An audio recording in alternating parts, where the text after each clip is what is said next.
একসময় বার্গার আর cold drink ছিল তার ফেভারিট। আজ তিনি বিশ্বের সবচেয়ে ফিট ক্রিকেটারদের একজন। আপনি কি জানেন কিভাবে বদলে গেলেন বিরাট কোহলি?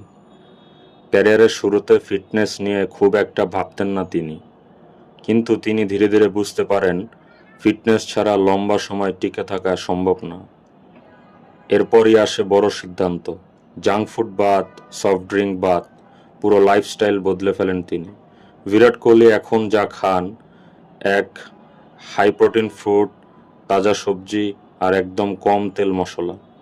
তিনি প্রসেস ফুড এড়িয়ে চলেন আর প্রতিদিন নির্দিষ্ট সময়ে খাবার খান, যেটা তার ফিটনেস ধরে রাখতে সাহায্য করে।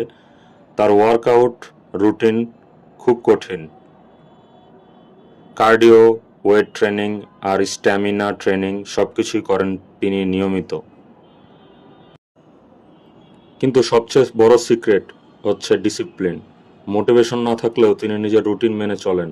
এই ছোট ছোট অভ্যাসই তাকে আজকের এই লেভেলে নিয়ে গেছে এবং সে একজন বিশ্বের বিখ্যাত ক্রিকেটার। আপনি কি আজ থেকে শুরু করবেন?